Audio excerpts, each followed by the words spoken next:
Welcome back to the Mackin' and Hangin' podcast. I'm your host, Trey. This is episode... I actually don't remember what the fuck episode we on this shit. I think we on episode fucking 109. Yo, we've been going for damn near 2 months, and then this podcast has been on the brink of elimination for a while. All thanks to my brother's old-ass goddamn typewriter. Dude, computer too damn old. So if y'all was wondering, like, yo, where the hell the podcast been? He been trying to figure out how can he use his typewriter, and I don't know what Wi-Fi Meech is using, but that shit is... He ain't even using it. He got AOL disk and shit, for sure. And we recorded maybe like, I want to say 5, maybe 3 or 4 episodes that never came out to the public. Every topic that was hard-hitting about all the wild shit that happened. It was so much news that was happening in the process of us not recording. And we dropped episodes for all of that shit. And none of that shit came to the public side. So all of our fans that's been under the expressways waiting on us to drop, your boys are back. Your boys are back. So Meech, Meech is still on the show and whatnot. But he's just trying to get some of his shit updated so we can continue to drop. So just a small hiatus. Our plan now is to just make sure we keep content coming, just because we've been going for a long ass damn time. But in the meantime, fans, if you're a real fan, don't hesitate to reach out to me and Trey. You might be a lucky person to get on the pod till Meech get back. And you might fuck around and take Meech's job and shit, depending on how good you go. Nah, I'm bullshitting. But we did, back in the day, I think right before we went to add Meech to the show, we were doing, like, remember we were doing the fucking auditions? Shit. Yeah, we were doing auditions for the pod. But yeah, so it's going to be something like that, just rotating people in and out. But in the meantime, since we can't do that right now, it's just going to be the Trey and Rico show for the time being. But we can hold this shit down because we're about 100 and some episodes deep. I don't know how long we've been doing this shit, but sometimes there's little trends that show you, like, when some shit coming to a goddamn end. You know how, like, when a TV show's getting ready to end and you just, like, they'll just start taking weird ass breaks, or, like, you stop seeing them about them. For instance, like Blackish, like, everyone knows Blackish is getting ready to roll off the air, so, like, it's not as prevalent, and you can start, like, they'll just be missing random weeks and shit. That's damn near what was like it was happening. I'm like, oh shit, we gotta get in front of this shit before everybody fucking leave and whatnot. But I say that to say we back, and we're here to give y'all some of that grand old Mackin' and Hangin' content y'all niggas been needing and missing this shit. So I'm gonna start shit like we normally do. Yo, Rico, what up, though? And as you can hear, there's no lag time in Rico's what up those. Dude, that message I just sent goes directly to Rico within like a 5-second time span. Our upload shit is like at top speed and shit. It should be. Let me double check and see where the fuck we at right now and shit. 97% on my end. My shit at 60. Why the fuck my shit slowing now? Hell no, this shit wild as hell. Oh shit. But nah, I still think I'll be straight though. I've never seen it go backwards like this before for me. This is normally what I see from my brother and shit. But since I'm the one that's editing, I think I'll have a better chance of doing this shit. So hopefully, goddamn, hopefully, what the fuck is wrong with the universe? Do they not want us to record and shit, or what? What the fuck is happening and shit? Well, we finna find out after this pod get done. Hell yeah. And it's funny, I'm looking at your shit saying you at 180 pixels and shit. Dude, pixel is just going too damn amazing while my shit is going, oh no, it's going up a little bit. Alright, I see you. Get this shit working. But no, Rico, how you been macking though, bro? It's been a while, bro. Macking has been cool. I've been going on a little self-improvement journey. As y'all know, just trying to get the good old mental health in check, and, trying to get the world to be my oyster and, play into the things that I want. So, what the hell you talking about? Reading this shit. Dude said I was the world to be his oyster. You ain't finna get that bullshit off on me, bruh. What the fuck? the world to be my oyster and shit. Dude clearly just signing up for Scientology. Dude just... Dog said Scientology. Dude, the Scientologist like a motherfucker if I ever heard one. I ain't no Dude said damn the world is his Scientologist. oyster. But Nah, keep I'm just going, just grooming myself to have the life in the world that that I'm speaking into existence and shit. Still doing my reading, still doing my little working out shit. 90%, my nigga. 90%, my nigga. We moving. You see my shit going up, bruh? Now I'm talking about my goddamn what's the name moving and shit. Yeah, your shit ain't as pixelated and shit. No, I'm talking about like first it was going backwards, but now it's actually going. I actually caught up to you. I'm at 98. Yeah, doing good. We good now. We good now. Everything is everything. Still doing good in school. I had to take a step back from my 6-month plan and shit because I was rushing it. I caught myself rushing into something that I really wasn't ready for and shit. And that's another thing I'm starting to grow and be comfortable with, like being honest with my decisions and shit like that. Just making sure that I stand behind everything that I do and say and shit. So as you should, bruh. Other than that, that's it, bro. I just been doing a lot of, getting my own self together first before I can get myself out here in the world and shit. No, I fuck with that. I fuck with, especially because like a lot of the times, some of the shit I would try to tell my homies and shit, like they will do. Some niggas will listen and some niggas won't. You know what I mean? But I fuck with that you're doing. You're taking the actions. Of deciding to do that shit. Some people are just like talking, but you actually doing it. Like, fuck it, I want to go to school. Fuck that, I'm finna go to school. Oh, I want to actually know shit and like better off. I'm not gonna just complain and be like, I don't understand. Like, let me try to figure this shit out. So I think that shit's dope as hell because a lot of motherfuckers that just talk. And the similar shit that you doing right now is how I started. That's what I was doing in Atlanta. Like from everything that you're doing, from like going to school, going to the Barnes and Nobles, reading different books. Like your brain is actually now you're starting to. You finna start unlocking all type of amazing opportunities for yourself and shit. Because like once your brain is focused on certain shit that you want to accomplish, and you start to realize like a lot of your current situations was all based on like your decisions and shit. And now you're like, oh shit, like not being reactive towards life, but like I'm finna mold and move this shit how I need it to be and shit. And knowing like you can be that person to move that shit. Cause you're gonna start seeing like, what the fuck? Like I can control this. Oh shit! Like fuck that. I can control the type of bags I'm getting. Oh fuck that. I can control how I feel mentally if I understand how my mind works and shit. Or I can control how much shit I know. So it's dope that you're on that journey. You know what I mean? Yeah. It's a long process, and all that entails just being more, making sure that my mental is more stable and understanding, like you just said that people put themselves in situations, and how you decide to handle that situation is going to determine your long run on your journey and shit. Facts. Financially, just making sure that, it's okay to live life, but to understand you still have to live life. I hope that don't go over nobody's head and shit. Speak that shit, bro. And, just trying to grow. You know what I'm saying? Just trying to be a better husband, father, all of that shit. And I ain't trying to be mushy or nothing, but I generally am like, I done hit a stepping point in my life where it's just like I got a more better understanding about who I am as an individual and where I want to go and shit. So, and you doing, that's why I was saying like make sure you add the 7 spiritual laws of success to your book, because some of the stuff that you're doing right now is one of the laws. One of the laws is the law of intention.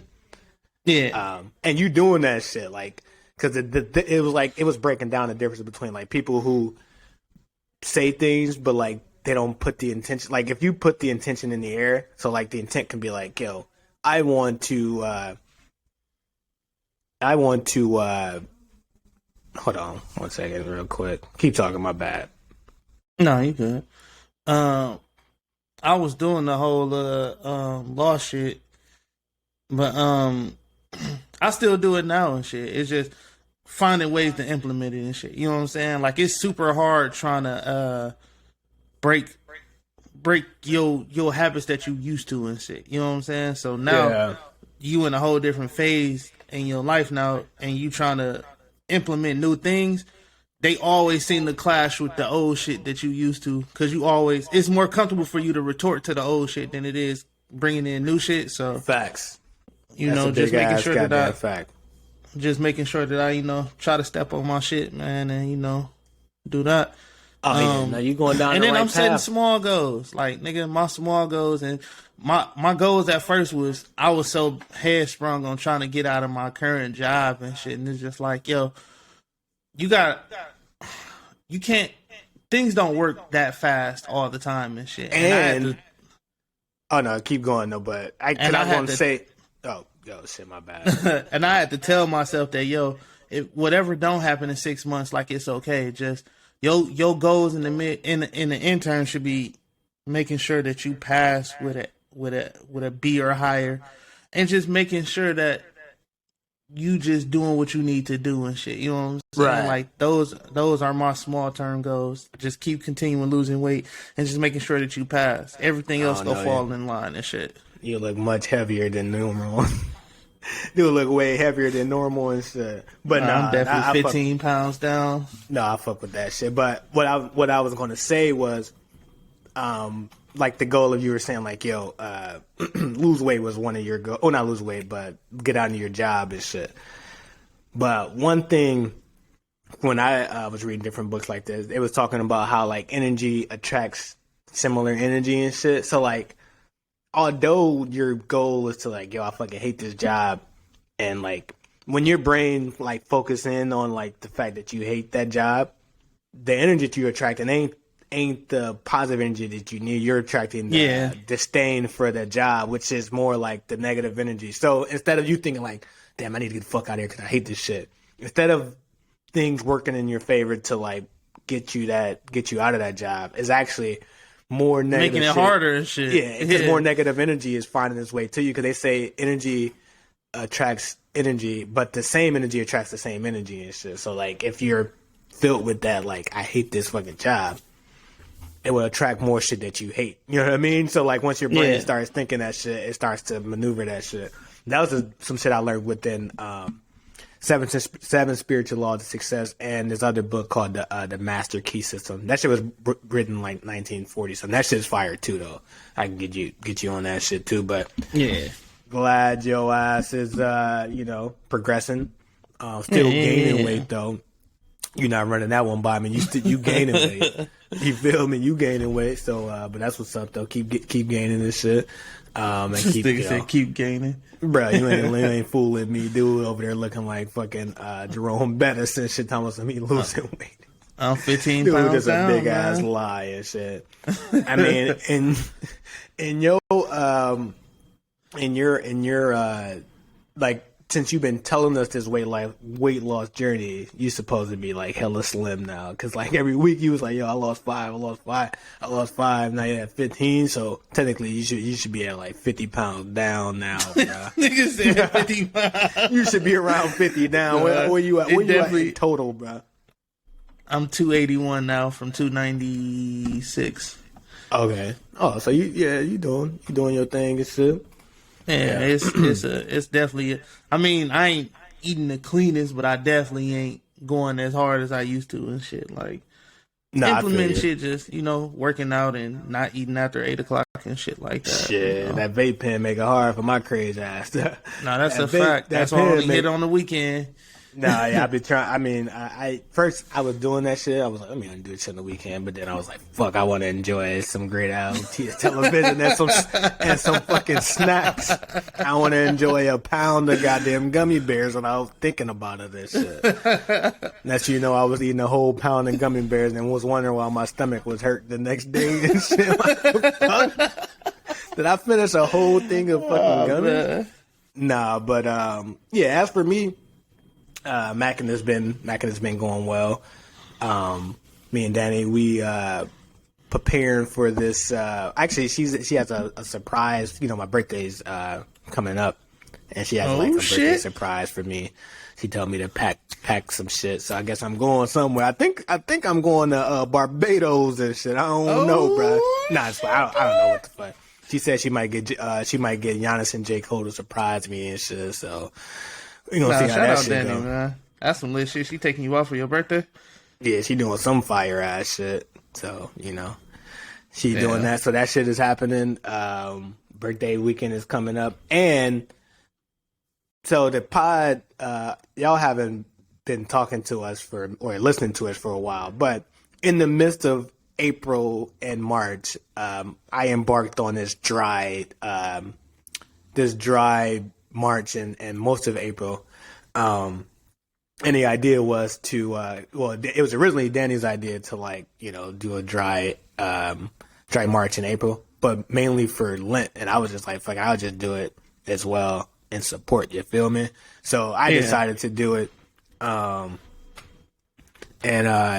It's been all of March, and then it ends on the 17th. So I haven't drunk liquor in damn near for almost 40 something days and shit. You know what I mean? So shit is wild. You start realizing all the fucked up shit liquor do and shit. But you do want to drink because a lot of shit is tied around drinking. I've been to 3 different concerts in the middle of this dry shit. Also been to a couple work events where it's liquor was free by the job. Everybody was paying for that shit. And I was just like, fuck. I was over there drinking juice and fucking Red Bulls and shit. But tomorrow is my last day of this dry period. And then I got to actually make sure I'm ready to drink for my damn birthday and shit. Because nigga going to be getting turned like hell. But yeah, so make sure you take hella pictures, G. I'm pretty sure she got some fire ass shit planned for you, dog. Oh yeah, Danny always thinking of some cool ass shit. But yeah, I'm gonna definitely take some pictures of that shit.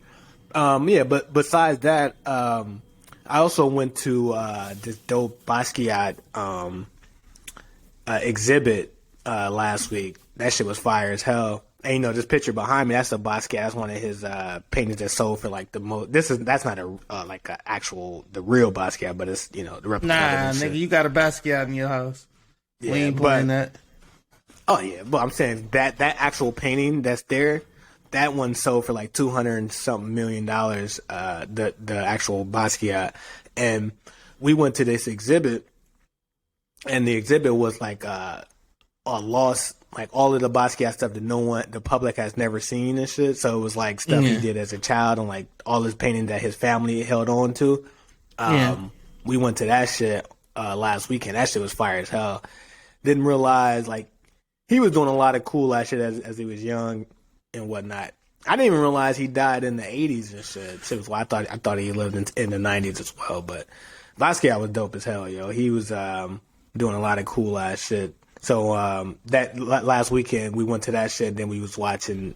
We came home and decided to watch this long ass Basquiat documentary and shit. And I believe Basquiat and Andy Warhol was banging each other, bro. That's kind of what I got out the end of that shit. I feel like Andy Warhol was banging the hell out of Basquiat. Taking advantage of him and shit. Because Andy Warhol back in that time, he was one of the biggest artists in the world and shit. But Basquiat, he was coming up as this street painter. Well, he was a graffiti artist originally and shit. And he used to spray up all of the the buildings and the trains and shit. He would spray up that shit with different cool ass Basquiat type of art, and then he would sign it as Samos. It wouldn't say Basquiat, it would say Samos. And everybody was like, "Who the hell is Samos?" But you would see that across New York is whenever you would see a spray paint on the wall, it'll say Samos, and niggas be like, "Who the fuck is that?" But then art dude seeing that shit was like, "Yo, this shit fire as hell." So they were trying to figure out who the fuck Samos was and shit, and then it was Basquiat, and then they ended up finding him, and then he made a whole bunch of fire ass shit. But yeah, that shit was dope as hell though. That's the cool shit about living out here, because they just have a lot of cool cultural shit going on. I remember me and E was having this long ass fucking debate last year when I was trying to tell him that Milwaukee was cultured and shit. I was like, what the fuck? Because he was trying to tell me Milwaukee wasn't cultured compared to Chicago and shit and the bigger cities. But his argument was we just don't have a big enough melting pot of different variety of people, like people that like for instance in New York, there's like Dominicans, Jamaicans, Africans, Nigerians, like a bevy of different type of cultures here, and they all like blend together to kind of create this overall experience. Like sometimes you'll see people on the train and you'll just assume that they like white and shit, and they'll be like fucking from Hungary and shit. You know what I mean? Like they'll be from all type of random ass places. You like, what the fuck? So Ugly Ass E, if you do hear this shit, you might have been goddamn right, bruh. You might have been right. I was fighting that shit off like crazy and shit. But Milwaukee has some culture, but it's not as cultured as like a Chicago or a LA or you know what I mean? Like those big ass cities that has a bunch of different people. But rightfully so though. You know what I'm saying? Like we not a big ticket place and shit. You know what I'm saying? Like we huge if you racist and shit. This is the perfect place for you and shit. But what you mean? You saying like if you got the little MAGA sticker, then you'll be perfectly inclined to live in Milwaukee? If you racist and shit, you'll be perfect in Milwaukee and shit. Yeah. But I mean, I ain't mad at either one of y'all statements and shit. Because on one end, you right. We do get shit that slide through here. You know what I'm saying? But on the other hand, shit slide through New York and Chicago faster and shit. So well, I guess in his in E's stance and shit, he wasn't saying like sliding through. He was like, their culture is impacting overall the culture of the city and shit. So like instead of, you know how like Milwaukee is like, all right, you go to the south side, you know, Mexicans gonna be on that side, you know, north side's black. You know, like we all are kind of segregated in the city. And what E was saying, like in cities like New York or Chicago or like those bigger cities, the culture all blends together and shit. So like the Dominican culture will blend in with the African culture and it will blend in with the Jamaican culture. You know what I mean? Like everybody is blending. Like, everybody's eating each other's food. Everybody is like taking each other, like taking little bits and pieces from style and like all type of shit is like one big ass pot of a different culture. So his Ugly Ass was right in that sense. But yeah, besides that, me and Danny also preparing for this trip we're going to DC with Dre, crazy ass. That nigga owe me some bread. Yo, Dre, bro, give me my goddamn bread. I just got some. I had bought, because I was telling him like, yo, I bought us a party ticket. This is big ass party that's supposed to be there, happen on the first night we arrived. I'm like, yo, I just purchased that shit for us. Cash had me that bread. I just copped this shit. And then dude sent me a message, said that was a gift. I ain't sending you that shit, bruh. So apparently I'm gonna be whooping dude ass day one and shit. Hey, Dre, you got an ass cutting, ass beating on the way. He actually got 2 different ass beating scheduled. I don't think he know that shit's happening, but like upon arrival, he gonna think I'm finna lean in for a handshake, and I'm just gonna start 2-piecing his ass, hit him with some of the wildest combos his brain has ever seen. You know what I mean? So, but no, that shit about to be lit as hell though. And I was explaining to Dre, like, yo, last time I was me and Danny was in DC, shit was wild. Remember I told you the story about the crackhead throwing that padlock at us and chasing us for dear life, and we were hauling ass and shit like, goddamn, cracky, leave us alone. But that shit about to be fun as hell. And I took off of work and shit, so shit about to start turning up like a motherfucking fires party and this shit. You know what I mean? No, that's a fact. Niggas ain't took none of us outside of Dre and shit ain't took a real vacation. Yeah, Dre been fucking taking vacations nonstop. And if y'all don't know who Dre is, he was on the podcast prior to I gave his ass the boot, told him to get the fuck on. And anybody else, yo, Meech, don't get Dre left on his own, man. Fuck that. Yo, Dre, I gave you the boot. Yo, Nas, I also gave your ass the boot. And Meech, you fuck around, you get the boot too and shit. Me and Rico, we move. Now that's what niggas be saying and shit. They be saying we move and shit, but so that shit's happening. So I can't wait for that shit. I gotta calm down my shoe habit and shit. Me and Rico both. I've been having a fucking ball and shit. Hell yeah. Cause no, I was saying like once you let that shoe fucking urge out of the fucking, cause I'll go a period of time like not buying shit. All it takes is me to buy one damn fucking pair of kicks. I'm like, whoop. And then I feel like urge. I'm like, back in the game. Imagine if you get these. You ain't got this colorway yet, do you? Imagine the knees and that. My brain just keep going crazy. I'm like, I just add to my cart and shit. So I gotta calm that shit the fuck down, bro. I should be buying stock. My crazy ass over here buying goddamn that's a whole assets side. and shit. And so that shit, and then my hanging is going well. Rico's side business is doing a ball and shit. He just got paid like a motherfucker. So that shit's smooth as hell. Actually, the sweetest goddamn cash Rico's known and shit. That shit is one of the sweetest shits ever. Am I right, bro? Yeah, for that sure. shit too damn sweet and shit. I was even telling Andre about that shit. Like, bro, shit is a goddamn oyster. Shit is one guy. It's a one big ass goddamn giving cow, and she just go through that bitch and just look away and shit. In a minute, I'm finna find out how to do that shit my goddamn self. Hell yeah, bro. It's on, dog. Everything that you're doing, but everything that you're doing, just think. I was even thinking of that shit as like how barbers do it, or how anybody with a skill set. That's why, because you're learning a skill set right now. Like the stuff you're learning for is like computer stuff. You can get that skill as a freelance side shit too. All you got to do is figure out like once you start understanding like, all right, if something was wrong with my computer, would I take that shit in the Best Buy that they're gonna charge me an arm and a leg, or would I go through Rico to do that shit? You know what I mean? So like. Yeah.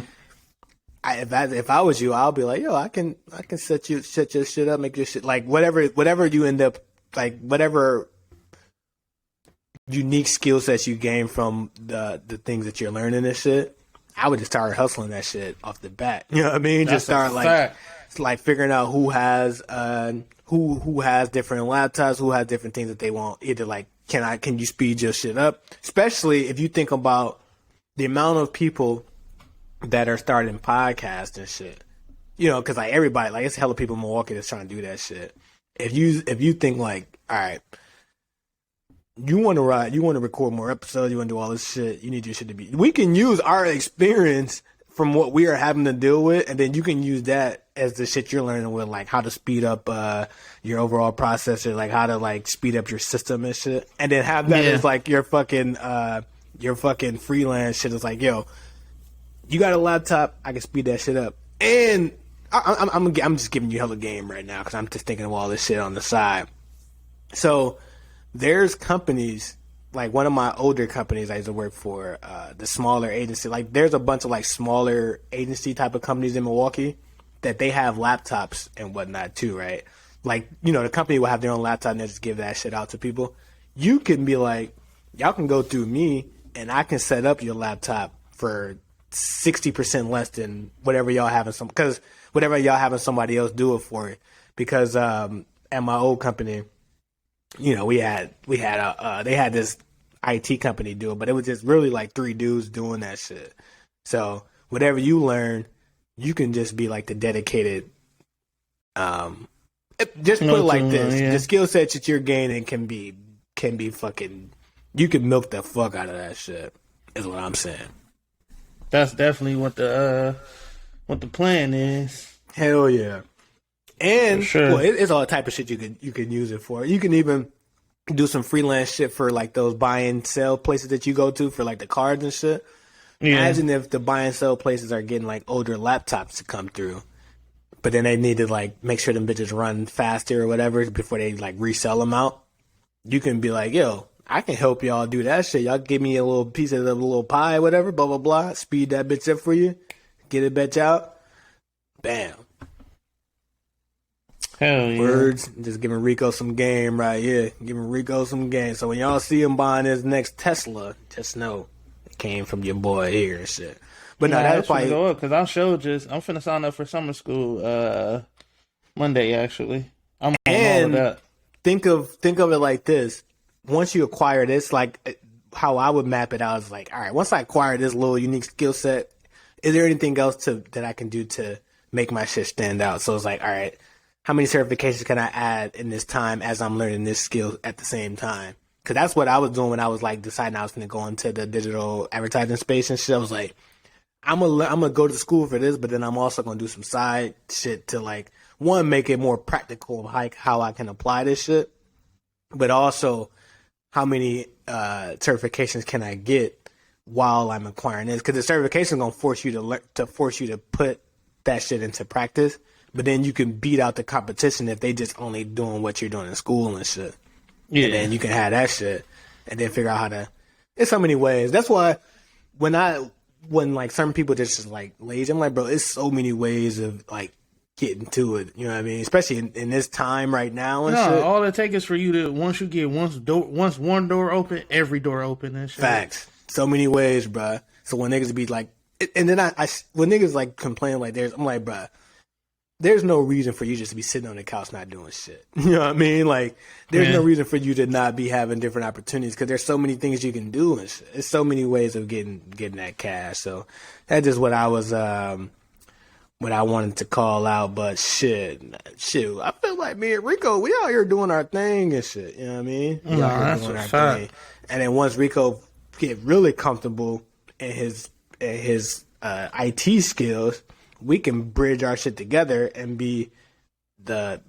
Oh no, I can't talk about that shit. I don't know what the fuck I'm about to just say all type of wild ass shit. Get my ass canned real fast and shit. What the fuck is he talking about this shit?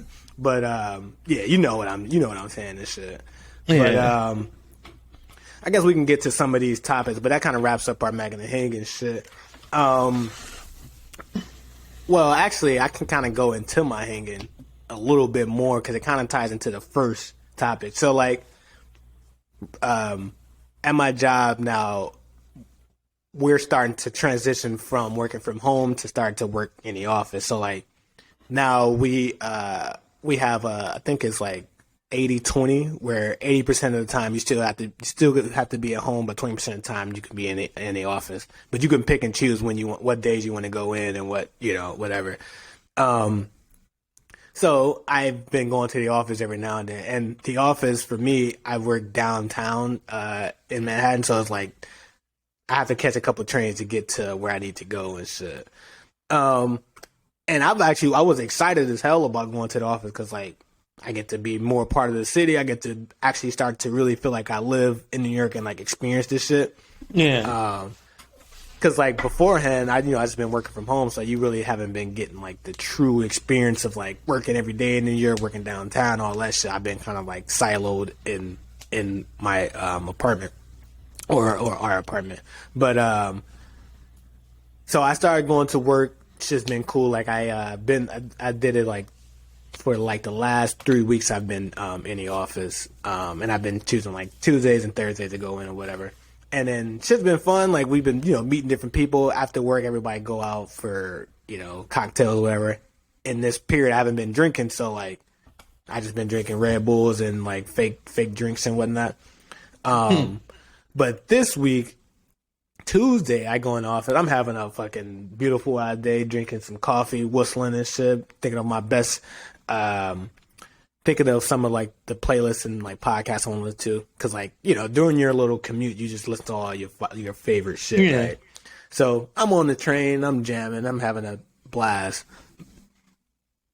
Actually, let me rewind. The same day, me and Danny was talking in the morning, and she was telling me how she was having a dream about like she was having a dream about what's it called? Like a active shooter situation. Like literally the night before, she had a dream about that shit. Really? Yeah, she had a dream about active shooters, and then we was having this big ass debate in the morning. I was like, yeah, that's cool, but active shooters really don't take place in New York City. I was like, that's more of a Texas or Florida thing, because like the gun laws in New York is so hard to get a gun. So like you would normally see that type of shit in Florida or Texas, where you can easily get guns. Because like here, you can't actually, to acquire a gun license is like damn near impossible in New York City and shit. So really, Oh, well, Hell yeah, yeah. that makes sense. Yeah. Yeah, remember Plexico Birds went to jail for shooting himself in the leg and shit? Because, Yeah, like, the gun yeah. laws are, like, crazy, crazy. So I was using that as my example, and then, like, she was like, okay, all right. So now let's fast forward to my train ride. So this is the same day, right? This is that Tuesday. I'm heading to work. I'm on the train, vibing out, going through my, my little playlist, just jamming. Like, damn, man, Cautious Clay, he could sing his ass off, right? And then first thing I noticed on the train, this dude, he pulled out a big ass pipe and shit. It was like this little pipe, and he started lighting this shit like. And then this dude came out. This white guy was standing there because he was heading to work too, in his little work like attire, had like a suit and shit. And he was like, "Hey man, don't light that on this train." And then this crazy ass black dude looked at him. He's like, "What the fuck? I do what I can light what the fuck I want." So mind you, what he was trying to light was a crack pipe. And shit, dude was on the train standing there trying to light this crack pipe. He's like, "I do what I want, bruh. You think you gonna tell me what the fuck to do?" And then dude, the white guy was like, "Fuck." He you could tell he instantly regretted saying a word, and it's just like, cause I seen the fear in his face. He was like, New Yorkers, when they seeing shit happen, they just kind of just look at you like, "Hey, bro, you gotta deal with that shit. Nobody told you to speak. Nobody told you to speak to dude and shit." So Right. like, old boy was just yelling like, "What the fuck? Fuck that! I'll beat you!" Like the crackhead dude was saying he's finna beat the shit out this white guy and shit. So white dude decided he's just like, you could tell he was just getting flustered. So he tried to walk towards the front end of the cart. And then the crackhead guy followed him and shit. And the crackhead dude was like, "Hey, bruh, step outside so I can beat your ass real fast and shit." And so that all was happening on the train. I'm on the train, I'm listening, but I'm just listening to my music and shit. Is like, damn, that shit crazy as hell. The dude next to me pulls out a goddamn vape pen and shit. And like his vape pen was filled with weed. Dude was smoking the fuck out of that shit. Watching this crackhead dude do that shit. So he started smoking his vape pen next to me. I'm like, what the fuck? So I'm on the train headed to work. Mind you, I'm still headed to work. Some nigga right next to me getting high. Some other nigga trying to do some crack and shit. And the dude next to me, he started coughing like disgustingly. It's still fucking COVID and shit. Cause he was hitting his fucking pen like, he was like, I was like, what the fuck, bro? I said he was being disgusted. No, everybody was just, I'm like, yo, what the hell is happening right now and shit. So as that shit is happening, I'm like, God damn, these trains are weird as hell. The same day and shit. That's all that shit. So after that shit happened, I'm like, damn, this shit's, hopefully I ain't catch fucking COVID on this goddamn train and this crackhead trying to light up a crack pipe. So I'm like, I was thinking as I was walking to work, like, that might have been the weirdest day on the train for me and shit. As I'm walking to work, Dre hit up our group chat and he was just like, it posted like, "Yo, you all right, bro?" And I'm looking I see that shit. It says like, active shooter on Brooklyn train and shit. I'm like, what the fuck? And I remember I was just having this debate with Danny, like that shit can't happen in the NYC and shit. So I'm looking at that shit. Then I'm like, oh no, that must be like some weird shit. I didn't think nothing of it. Then I get to work and it's on all the goddamn TV screens of like a fucking active shooters in Brooklyn and shit. And I'm like, what the fuck is happening? So I just hit up Danny like, you hear about that? I'm like, yo, you was too damn right. Hey, first off, I was too damn wrong in that shit. I was saying like, it's damn near impossible for an active shooter to take over. So basically, if you haven't heard what happened in Brooklyn on Tuesday, there was this guy who jumped on a Brooklyn train, or he jumped on a subway train in New York City, but it was in Brooklyn. And he threw like a smoke canister on the train, and he had this like smoke mask on to like make himself not be able to catch like any of the smoke. And while the smoke stuff was going through the train, he just started letting off rounds and shit. They said he shot 33 shots on the train and shit. And the train was still moving because, like, those trains in New York are long as hell and they big as fuck. So you don't know what the fuck is going on each cart or whatnot. So he ended up shooting like 16 people. But none of them died. I believe the guy's name was let me see. His name was Frank James, I believe. Yeah, Frank James. And the wild shit about it, after he shot all those people, like he was on the run and like dude was an older guy. They say he was around like 62 or something like that. And he was on the run for a little minute, like no one had actually caught him. So like dude was just out and about. So like when I was talking to Danny, it was like, all right, well, I guess we're not getting on the goddamn train for work. Like, as we head back home, you know what I mean? Like, we ain't finna jump back on that shit. This nigga hasn't even been caught yet. You feel me? All right. So we end up fucking catching an Uber back home. And the wild shit about it, Uber was surging the fucking prices on the fucking charge because they knew everybody was gonna be trying to catch Ubers. So, like, yeah. That was fucked up. Like, capitalism at its finest. Like, they knew that. No, that's the a fact. They probably charging $100 for a ride and shit. No, it was $60 for me to get back to the crib. Shit on one fucking ride out. Damn. Yeah, I was pissed. But I found out my job they expense travel expenses, so I can just put that on my job. So as the story continues to unfold, we started to figure out more about this guy, Frank James, the guy that shot up the train. The wildest shit in this story is this dude was from fucking Milwaukee, Wisconsin and shit. They end up finding, and how they found this out was he had a U-Haul that he had parked like by the train station, and the U-Haul had all of these extra weapons and shit. And, like, he was planning on doing some wild ass damage. But the U-Haul place had show like where his ID was traced to, and then it showed that he had ID in Philadelphia, but he also had an ID in Milwaukee, Wisconsin. And then I was talking to my mom, and she said like my cousin said they knew. Well, she didn't know him, but like she knew somebody who knew.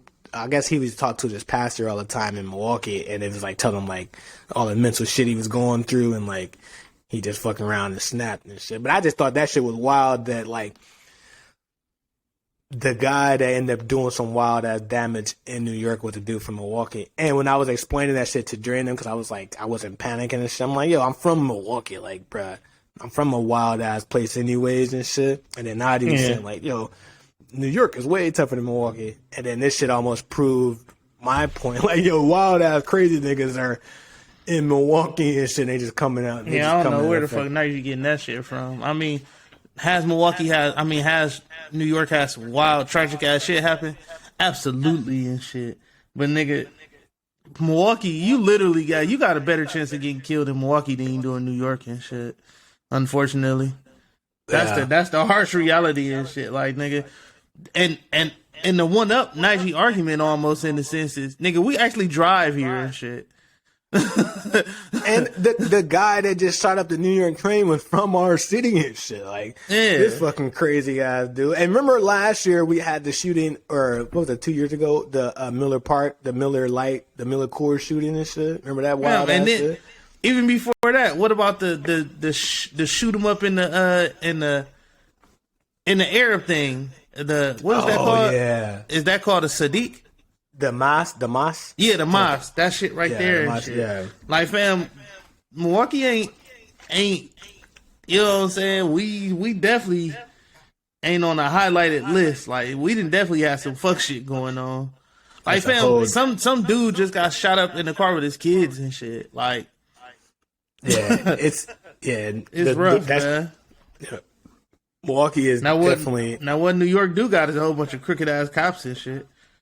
No, I mean, I think, because I was also talking to Danny about this too, because like, I think every city, I feel like when you're a local to the city, you understand more about the local politics and like local events and local news, like what's actually happening in that city that make you think is, you know, bad. Because like, similar to how we know, like how you just can like ramble off all the wild shit that's happened in Milwaukee and shit. Same for like locals here. Because I remember when I used to get on when I was taking Ubers a while back, like some guy, he was talking about how wild New York is and how he was trying to move. Like, similar sentiment for how we describe shit that happens in Milwaukee and shit. Similar shit to how somebody from New York or somebody from Philly. You know what I mean? Like, I just take it as like, we just killing each other in every goddamn state and shit. You know what I mean? Like that shit ain't and I hate for people to say, well, it feel like it's safer over there. Like, yo, once you get that mindset in your head, you gonna always be trapped in shit. Like, yo, fuck shit happen everywhere. There's not a place on earth where it's necessarily safe. Is it safer? Yeah. That don't mean shit can't happen though. Like, nigga, the whole lifestyle, the whole life that we live is a gamble and shit. You know what I'm saying? You could it's people out here that do the right thing and still get fucked up. There's people out here that do bad things and get away with it. There's people that do good things and actually live. You know what I'm saying? Like, yo, it's a gamble. Whole bunch of damn angels and demons walking around that bit. That's a fact. Like, that's all that shit be. But yeah, so in this shit though, a few things came to mind as I was digesting all this information and shit. Cause like me, I still look at I still look at shit glass half full. Like I'm a optimist versus a pessimist. Absolutely. And my I got a couple theories on like crime and like when fucked up shit happened. I look at, cause I had took this class and it was a while back. I think I took it at UWM and shit. It was a sociology class I had took, and one of the theories in this class was like, they were talking about when deviant things happen and shit, like when deviant as far as like bad, like fucked up situations, like somebody shooting somebody, robbing somebody, doing some thing, and the statistic was like, when you in bad areas or like urban areas or whatever, like hoods and shit, the level of deviance isn't as high as like as you would think. So like, let's say you use umbrella and shit, right? The theory would be like, yo, there's probably a 1% chance that some deviant shit will happen to you in that area, but you still have a 99% chance that nothing will happen. But that 1% chance that it does happen is blown out of proportion, is highlighted to make it seem like it's a frequent thing that happens to everybody that goes across that path and shit. And my theory. And then another thing that people got to understand too and shit, like, yo, what's bad to you, people might not consider bad. Like, unfortunately, people that live in them kind of environments, i.e. us, that shit was normal to us and shit. Like, that's a normal day for us and shit. A bad day for us in the hood is somebody like really getting smoked and shit. Like, if a motherfucker get robbed or some shit like that happening, I ain't excusing it, but if that shit happened, motherfucker much more happier that they lived through the shit than anything else and shit. The shit I was really saying is like, yeah, bad shit happen in the hood, but it's not as frequent as how somebody will report it. You know what I mean? Like, it's not a frequent thing that happens like every day. Nobody is not getting smoked every day. Every day no one is getting, like, because I think I don't even know how I got to this shit, but it was just making me think of like, more so of like, what's the likelihood of some type of deviant thing happen to you and shit? And it's like, yeah, fucked up things happen, but it's not at a high rate as somebody telling you the story of something happening. You know what I'm saying? Like, if you saying like, yo, somebody got smoked and you're like, oh fuck, I can't be outside because I don't want to be sport. They out here, right? You know what I mean? But you be like, damn, I don't want that to happen to me. It's like, what's the likelihood of it actually happened to you? Like, out of everybody that was in this area, how many people got robbed? And then in that area, what's the percentage of that shit? Oh, that's a 1%. I just play the percentages and shit. You know what I mean? Yeah. So that's kind of how I look at this. That's why I was like, yo, hoods aren't really as bad as they're seem. They just are advertised as like it's a war zone when it's not and shit. You know what I mean? So I don't even know how I got to this whole goddamn point, but the subway. Oh, that's what it was. Because I was trying to say like, I'm gonna still catch the subway because like, yo, that shit, yeah, bad shit happened, but out of all the times that shit happened, how frequent is it gonna happen again type shit? You know what I mean? Right. So like, I look at it as like, yeah, that's a fucked up thing that happened, but I still play the odds of the likelihood of that shit happening over and over, similar to like hoods and shit like that. But I agree with that. In this event, there was some conspiracy theories that came out of this subway shooting shit, right? One of the theories was like, all right, was this shit a ploy to get this different gun laws and shit passed. Only why I say that because he let out 33 shots on a train where smoke was everywhere for a 2 minute span. They say he was shooting for 2 minutes.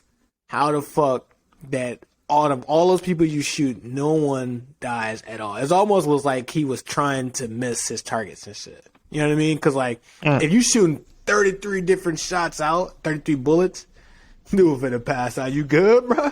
Yeah. Oh shit! I thought you was gonna pass. I'm like, goddamn, who do I call and shit? But no, if you shooting that many times, like, how can't I don't know? It just seems like he was deliberately missing. Was he deliberately missing his targets on purpose? You know what I mean? Like, was this something just to get people thinking about guns in society and like what we need to do to stop them? Because it seems like whenever we have a big gun event, is always a precursor before the event happened that there was some type of legislation talks or legislation press conferences regarding gun control or some shit like that. How you feel about this shit? With this shit staged, bro? I mean, you can make the argument at how coincidental it is and shit. Like, president go up and had his discussion about gun laws and shit like that. 2 or 3 days later, motherfucker get on the train, light that bitch up. But nobody dies. Like, that's the whole... And I'm glad that nobody died, right? Because I don't want it to... Whatever I say, I don't want it to come off. Nobody deserves to have their life taken and shit. But history is always... That shit look terrifying, too. I ain't gonna hold you. You seen the videos? No, that's some of the most terrifying shit that I've ever heard. That's some of the most terrifying shit that I've ever heard of. I'm thankful that I've never been in those positions where I've been in those places where shit popped off and shit. You know what I'm saying? Because nobody know what they do and shit. Yeah, but in that situation, like, at least some of your situations, like, all right, I could, like, if you can't see either, and you know, when smoke shit is like in the air, it's fucking up your eyes and throats and shit. Because, you know, it's like, you ever, like, when somebody do, like, spray, pepper spray in the air and shit, like, all the fucked up shit. I pepper sprayed myself on accident before and shit. But this shit is, it's not as bad as pepper spray, but, like, the smoke can fuck up your eyes and your throat and shit. So, not only you can't breathe or see and shit, but you're trying to hide out from, I can't imagine how terrifying that shit was. So, I've never been to NY, right? I can only assume, I don't want to assume, but I can only imagine, right, that the train is full of people during the week, right? Yeah. Oh, so let me break this shit down. What I've gathered of what's been happening as far as like why the train systems in New York is starting to get bad or badder than what they were prior. So apparently, back when the pandemic first started, right? Everyone was locked in their cribs. So like, remember when we always like had to stay in the house and shit? So when we were all staying in the house, everyone was secluded in New York City, and then like people stopped going downtown to go to their jobs during the weekday because you were working from home. Most of the downtown workforce. So prior to that, there used to be like a bigger police force in the subway system because like they were more so protecting the people that was going in there. But since the pandemic started, there was less people riding the train. There was less police force in the train systems, you know what I mean? Because it didn't make sense to have more people down there, more police down there if there wasn't people riding the train and shit. So what happened was a lot of the homeless people started to take over the subway, or not they started to be down in the subways and shit. So like the homeless people that would normally just be out and about, they started finding safe haven in the subway. One, because there wasn't a police to tell them like, yo, get the fuck from here around here and shit. And it was a warmer place. There was no, citizens there and shit to like, cause them any ruckus. So you had the homeless people, you had some of the crazy people that was also down in the trains. So in the midst of this happening, so they've been down there from like, let's say 2020, the beginning of the pandemic, all the way until current and shit. But now in the process of this happening, you also have a lot of people that are starting to go back to work. So like going back into the offices. So like, the NYPD, they haven't adjusted to the amount of new people that are starting to ride the trains again. So like it's almost similar, not back to where it was in 2019 when it was like everybody was going to work, but now you got a bunch of companies that are starting saying, all right, y'all can start coming back to work. So people like me and people that are starting to return back to the office are starting to fill up the trains, but the police force that was down there haven't responded to the uplift in like workers going back to work on the trains now and shit. Right. So that breeds a lot of situations where it's underprotected. So like, I don't know if you heard about like people getting pushed in front of the train, like all this wild shit has been happening and shit. It's because there's a minimum level of security in the train system that there was before the pandemic. So now they'll just have to either go back to their regular levels that they had where police was in that bitch to protect the returning workers. But it was more so like just they didn't allocate a lot of police down there, but now they don't have a choice. And I think this event actually might have sped up them pulling more police officials in that. For sure it did, because now you working with a situation now. It's the old gun analogy that some people have. Better to be with one than without one and shit. You know what I'm saying? Had they had the cops down there, maybe this could have been prevented. You know what I'm saying? Like, I understand in New York, and this is where that gray line always comes in, where it's just like, I understand that everything slowed down because of the pandemic and shit, but now that everything is starting to open back up a little bit more, I feel like they shouldn't have been as lenient and shit. Like, you gotta understand that when the world opens up, I don't give a fuck with nobody saying shit. Once this shit, like, cause it's dying down now. People can say whatever the fuck they want to. It's dying down now and shit. What you mean? COVID shit? Yeah. That shit don't even exist no more, yeah, it's dying down now and shit. But once we really, really get it under control, and mark my words on this podcast and shit, because we always predicting shit. I was just gonna say, we always predicting shit. The world ain't gonna be the same world that it was before and shit. You know what I'm saying? Yeah. Everybody finna be under so much pressure and scrutiny and everything else now. Niggas finna have to start repaying for loans and shit that they have to do. This school loan shit finna catch up with niggas. Everything that they was holding off, they gonna try to open the floodgates and everything finna change, and now more bad shit finna start happening. So only thing I can tell motherfuckers is just start keeping your shit in check, dog, because the world finna get crazy as fucking shit. I'm hoping not. I thought you said dude was a optimist, bro. Dude just told us some pessimistic ass shit, right? No, I am an optimist. So shit is all fucked up for us all, bro. That's what you saying? I be reading these articles and shit like that, and you gotta imagine. Think about the people that was paying. My teacher, right? My teacher said he paid $1,800 a month for his student loans, right? Imagine if he was one of the people that didn't have to pay his student loans at all. Imagine what he'd be able to do with that extra $1,800 and shit, right? Yeah. You mean to tell me people that's not been paying $1,800 for 2 months, you think they gonna be okay with going back paying $1,800? You know what I'm saying? Like, fuck niggas ain't finna be okay with that shit. Like, dog, the world finna be a whole different place and shit. Yeah. Well, I mean, I think you're going to have a lot of people just going to just say, fuck paying that shit. You know what I mean? Because that's a lot of... But you can't, though. Well, that's what I'm saying. A lot of people have already been on that wagon and shit. Like, yeah. The thing is with student loans, a lot of people, most of the borrowers are like, all right, fuck paying that shit. They almost have...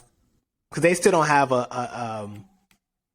they don't have a jurisdiction where they can't do the same shit you can do for like credit cards and like all that shit. You can't do the levy shit with the student loan shit, especially with the what's it called? I forgot the name of it. No, bro, I'm telling you. No, I've done this. I've done this fucking research and shit. They can do it on this private student loan. So let's say you took out a private. There we go. Yeah, but I'm talking about like the Stanford, like the state funded student loan shit. Yeah, they can't do it on that shit. But if you took out one for, let's say if I did one through like Wells Fargo or some shit, that's considered like it's almost like a private loan. So like they can come in and be like, all right, get that shit up. Because like the other ones, they just kind of gotta acquiesce to either whatever minimum payment that you say you can do it for and shit, or just allow your credit to just go to shit. Some people are saying fuck it, like fuck credit type shit. So, but the and I think that's a whole nother discussion because like that whole system is about to collapse on itself and shit. No, that's a fact. Like, you keep pushing it back. You can't keep pushing it back. It's either you go, it's either you go lower the payments drastically, or you just gonna have to erase them in general and shit. But they ain't gonna have a choice but to drop them, because like it's almost like an entire generation has that shit, and an entire generation has the like fuck paying that type of shit. So like similar to what happened. That's because they pushed us into thinking that getting an education was the key to a successful life and shit. Yeah. And us as being the turnkey millennials and shit. I like to call us the turnkey millennials. And I call us the turnkey millenniums because we are the ones that's constantly turning keys to doors that they told us we couldn't open and shit. Right. And that's what I'm thinking. So if you remember what happened in 2008, right, when the housing shit crashed, it was a similar thing that happened.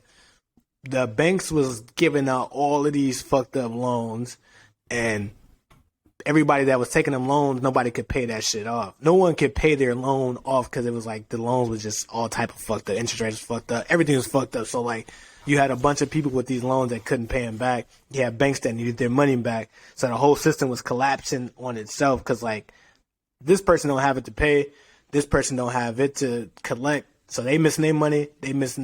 No one could pay. So the whole system was like, somebody's going to lose out here and shit. So the system started collapsing and they had to be bailed out. And they just had to say, all right, fuck it, foreclose. And everybody was foreclosing on their homes in '08. And then it crashed the whole housing market. And the housing market had to get bailed out. So similar to with the student loan shit, if you got the borrowers saying, we can't pay this shit. And then the people who gave out the loans like, all right, well, we don't have no source of our income coming in at some point. They gonna have to do what they did in '08. The bubble gonna fucking burst, which means that no one can pay up that shit. Not a sizable chunk of the society can pay this shit off, and it's gonna throw off. So they're gonna pretty much have to figure out. I think it's gonna come to a head, and they're gonna eventually have to either erase this shit and then just give them niggas a bailout, or give everyone with those some type of student loans a bailout. Because the shit that Biden Ugly has been doing now, he's been doing the fucking like people who took out the loans for like those like pay for profit schools and shit. Yeah. Like that shit, why not focus on the real issue? And it's what's the people who went to the real liberal art university. You know what I mean? Like people didn't go to fucking like a Stanford Brown or some shit like cancel that. Cancel that shit for every fucking body, nigga. If y'all want everybody, y'all want it. Dog, America's so fucked up right now. People choosing between paying gas or feeding themselves for lunch for the weekend shit. Like, man, if y'all don't cancel this shit, man. But to get to the first topic at hand, I'm gonna say how the fuck we get down. I don't even know how the fuck we got here, bro. We just because he just flipped out and shit. Like we don't necessarily know what he flipped out for and shit, but shit like that can make a motherfucker flip out. Oh yeah, I see what you're saying. Yeah, but all in all, I think it's a much bigger problem. As far as like, even when they turn them shits back on, I think it's gonna still be the same. It's gonna be the same fiasco because similar shit that you were saying about like, because the banks, they really don't have a major hand, and it's too many high powered niggas that's affected by student loans. Like it's not just like, I think, and that's what's really fucking them up. It's not like, oh, it's only the poor folks. It's like the poor people that got them, doctors got them, lawyers got them, business CEOs have them. Like, everyone has it, so it's like, they know they can't just try to strong arm, because it's like, the niggas that, even the people in the government has them, like, the lady AOC, she was talking about how, like, she has, like, hella fucking student loans and shit. Like, people within power, that's why I'm like, you know, paying them shit, but, like, there's just a lot of, it's a lot of shit that's, I think the bubble is going to burst, but, back to because we fell way, way off. We went to a goddamn student loan wormhole. No, that was a good ass talking shit. Oh no, that was a good ass talk. But it was this stage was the original topic. Possibly, you know what I mean? Possibly the government is willing to do hella shit to get certain things passed, and if they need more up to date examples of why we need more strict control, I feel like they will go about creating those examples so they can pull from, so they can be in front of Congress saying, here's why we need stricter gun laws. Here's why we need to need to get rid of the right to bear arms because things like this happen. You know what I mean? Like they'll try to figure out ways of taking our rights and shit. So I would say more to come. I don't know if it was fake or not, but I do know that Biden but right before that happened, he did give a speech regarding gun control. Texas, was it Texas or was it Tennessee? It was some place that just passed a Georgia. Georgia just passed a gun control law about not needing a permit to get a gun. You heard about that shit? Wild Wild West again. Hell yeah! You think the murder rate finna go up? Remember how they used to call Baton Rouge the murder capital? Yeah. No, but I actually think nasty. No, I think in the opposite though. You ever heard the saying of what's it? Armed society is a polite society, because like if everyone has a gun, then everyone is polite because everyone know they willing to take it there and shit. You want to know why? You want to know why I argue that statement? What's up, bro? The internet. What do you mean? The older people might subscribe to that. These young niggas ain't subscribing to that. These young niggas talk about each other all day on the internet, and as soon as they see each other, fuck each other up every opportunity they get and shit. We've seen that history repeat itself all the time, over and over and shit. Like, this isn't going to make the situation. What do you think having a person having a gun, right? Let's just play this out. What do you think is going to happen for a person that has a gun, right? Seeing a celebrity that stay in their state, flossing, showing his fucking cars, jewelry, all that type of shit. Oh, we just walked into the baby situation. Perfect. That ain't gonna do nothing but entice a motherfucker to want to try to show they nuts and see if they can really pull it off. But not if they know that the person has a gun also and shit. I feel like niggas will still try it, dog. It's one of those situations where you got to get to yours before I gotta get mine. No, I get that. I'm just saying a lot of the incidents, not the ones on like ops or whatever. I'm saying a lot of the other incidents are like what they say, becoming a lick or being caught slipping and shit like that. Like those incidents will be lower if everyone had that shit. You know what I mean? Because then it's like, I got a gun, you got a gun. Are you willing to die? Like every situation, you got to come in and like, oh shit, there's a possibility that I might fuck around and die if I decide to make this action and shit. And I feel like out of 10 people, 8 of them people would try that shit. So I genuinely feel like that. Do you think we would be better off if everyone have guns, or you think would we be better off if people like would crime go up or down if everyone had guns and shit? I'm gonna be honest with you. I can't necessarily say, because on one hand I say down, on the other hand I say up. You know what I'm saying? I say down for the regular everyday people. For like, let's just say people in Milwaukee, right? One of the biggest problems we have here is people stealing cars and shit. You know what I'm saying? On that aspect, I feel like it'll go up, because a nigga feel like you walking by his car might shoot your ass at this point. You know what I'm saying? Like it's a real tough, sticky situation and shit. So I don't want to necessarily give you a answer to that, because I can't genuinely give you one, because it's circumstantial. Everything is circumstantial at this point and shit. But you know that's what they're arguing in Congress right now, though. That's the pull, and that's the crux of everything. Everyone is like, the Democrats are saying like, yeah, we need to remove these fucking guns because niggas is wilding. Republicans are like, fuck that. We need more people. We need more people have access to protect their shit. You know what I mean? Have easier access to guns so they can protect themselves from criminals.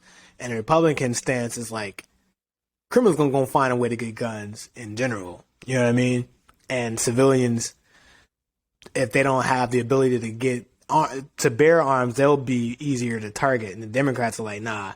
Criminals are using these laws to get guns, whereas civilians don't. But that's the crux of it. And I think it's one of the tougher fucking debates and shit. But I'm all for like, don't take people's ability away to defend themselves. And shit. I'm 100%, and that's why I said that's where I'll be so 50-50 with it, because on one hand, anybody that know me know that anybody I care for, I take it the limit wherever it gotta go and shit. But shit. What? Nigga, what you mean what, bruh? Hey, bruh, we had a whole ass goddamn. Hey, Rico owed me an apology. Y'all, you guys didn't even hear. So we had recorded the whole Will Smith episode. I don't even. Did we release that? No, we didn't release that. Well, no, we didn't. We didn't release the shit. But Rico was saying how Will was justified into smacking the dog shit out of, smacking the silly string out of goddamn Chris Rock and shit. We ain't gonna do the topic again and shit. But as shit start to unfold and time start to really show what the fuck happened and shit, Will Smith is he's going through some wild ass shit. Rico told me that he was going to do this apology. So that, I ain't say all that, nigga. Relax. Send me that apology real quick, bro. What I did say is if Jada has sent that statement out or whatever, and I said, you know what, I said I apologize for my what's his name? I don't apologize for him smacking the fuck out of him, but I do apologize in this aspect where he probably could have did it somewhere else. That's what I did say. And that was my whole debate and shit. But I don't even want to, because we're going to go down that path, but I just remember as you were saying, like, how you wouldn't have take some shit to the next level and shit. But yeah. Nah, it's niggas like, you know what I'm saying? You got a girl, I got a wife and a baby. You know what I'm saying? Nigel got a wife and a baby. Dre got himself in his car and his family and shit. Yeah, show ass up, bro. I do all we do this, bro. You had to figure out a way how to include that nigga, bro. I'm just saying, like, niggas dude got say he shit got that a car and shit. Dre ain't trying to lose his life to protect a car, bro. I mean, I said Dre car because they stole Dre car. And no, shit. I know. I'm just saying. You know what I'm saying? Imagine if Drake had the blicky and he seen the nigga steal the car and shit. Hey, shit. I remember when my back when I was driving my big ass van, Big Berta, what up, girl? And that van was too damn trash. I was starting that bitch up with a screwdriver. Oh shit! How niggas came up so damn crazy. I was I was so fucking poor, yo. That was the epitome of my goddamn income status and shit. I was starting that bitch up with a humongous ass screwdriver. I remember trying to hide that screwdriver when I was picking up dates and shit. Like, the fuck? Actually, I don't even think I was showing them. I was just like, yeah, I think I was like, let me go get the car and shit. You know what I mean? Gonna pick that bitch up. But if you stare too close, you would notice that there was nothing in the car that was starting that bitch up. And shit. It was just missing a key and shit. But I remember somebody was like, I was at my mom's house, and then like I was going to I think I was going to move my car or some shit. And then there was a whole bunch of kids, like they was getting ready to break, like they was like at my door trying to like, you know, get into that big ass van so they can joyride that hole and shit. And I came out yelling like, yo, yo, yo, yo, yo, yo. You know what I mean? But to your point, if I had that blicky and shit, I would have just started airing that thing out. You see what I'm saying? It's just like, yo, like niggas want to protect their shit that they. I'm an advocate of giving a nigga a handicap sticker and shit. Like, yo, you want to be stupid and shit. That's on you and shit. But just know you finna be wheelchair bound for the rest of your life and shit. Cause nigga, you shouldn't have been over here touching my shit. You goddamn Skippy. And I guess cause I was damn it. Cause you actually made a transition easy to the baby shit, but I wanted to get to that trans shit. But what you think we should just keep going to the trans shit? We got so many damn topics. We can do the baby and then the trans and shit. We can do the baby and then trans. But nah, so speaking of like guns and like sending niggas to the wheelchair and shit, you know what I mean? Like, I think it happened Thursday. Yeah. So it happened Thursday. Leave this nigga alone. Hold on, please. Hold on. So rapper DaBaby was on a North Carolina property when a man was shot for trespassing. That's what the police said and shit, right? DaBaby has had a bevy of incidents of people trying him, I guess. Bro, he's 11-0 right now. Leave that man alone, dog. Please. Yeah, and this goes into the overall. This kind of shows you why the gun control thing actually is good. Like the shit we were just talking about, like why you need more guns, because like niggas trespassing on your property or somebody breaking into your house is one of the biggest things that I feel like guns are the most powerful and the most useful for and shit. You know what I mean? Because like at the end of the day, when somebody invades your sanctuary, your home, You have everything in your right to do to protect yourself from that situation. So, sometimes I'm just saying, like, fuck that, because like I'm not trying to guess why you in my fucking house. If you in my house, no, me and you on the same page. I'm saying some states would be like, well, you can't kill. Oh no, New York is one. Fuck out of here. If somebody bring in your house and you shoot them, you going to prison and shit. You crazy. Like, there's literally, you can't do the New York law is set where you can only call the cops and shit. Like, you can't shoot them or take matters into your own hand, and they'll still lock your ass up. But for the baby situation, I thought, well, first off, I like how he handled the situation, because he was like, fuck it, I ain't gonna murder this nigga. I'm gonna just, pop him right in the hip or the leg or whatever the fuck. But I could have took this nigga head the fuck off and shit. You know what I mean? So I think that shit was good. But I also, well, let me get how you thinking, and I'll transition to the topic overall for this nigga. No, he's exactly what I just was spewing earlier. Is exactly what he the perfect example of that and shit. Taking it where a nigga got to take it to, like, yo, for my family and everybody I care for, I'm taking it wherever it got to get taken to. And like I said before, like you just said, like, yo, he really could have knocked his noodle off. Like, he could be headless right now. His brains could be all on dude's floor. He spared dude and shit. Is that a sign of maturity on the baby's part, though? Like, because, like, it can be. You know what I'm saying? Like, because, I mean, he done already caught one body and shit. You know what I'm saying? He done caught a body. He done whooped a whole bunch of niggas. Like, at some point, you gotta start maturing and shit. I hate that he's always in the headline for some wild ass shit, but I respect him enough to know that he's standing behind the shit that he's saying and shit. You know what I'm saying? Like, all these other rappers be talking about shit. It's a handful of niggas that really be doing that shit, and he one of them. Like, yo, leave this man alone. Like, and that's you can't come on nobody's property, bro. And that's a perfect example. Like, what if Dog had a hammer? You know what I'm saying? And the baby didn't. This would be a whole different kind of story and shit. That's why that's the tug and pull between, should everyone have guns to protect themselves, or should they not? If you take guns away, if Democrats say, all right, fuck it, gun control, we pulling all these guns off the street, you think by making gun laws harder and making it harder to get guns, there's still a black market out there for guns. So, like, you just making it harder for the everyday man to protect themselves, but you're making it easier for the black market. Because the black market, there's always gonna be a black market. No, it's gonna always be a way for you to get a gun. Always. Only thing that's gonna increase is the niggas that got a gun versus the niggas that don't got one. And the niggas that got a gun go do whatever the fuck they want to do because they feel like they can. Nah, that's what I'm saying. That's why I was like, it would be more Wild Wild West. Not if they say, yo, everyone can have guns. It'd be a more Wild Wild West if they say, now no one can have guns. I feel like that will increase the Wild Wild West. You know what I mean? Like, that will make it where, like, more people will be doing way wilder shit, because now it's like, oh shit, everybody need to figure out how to protect themselves and shit. But I'm gonna just let that one go and sunset.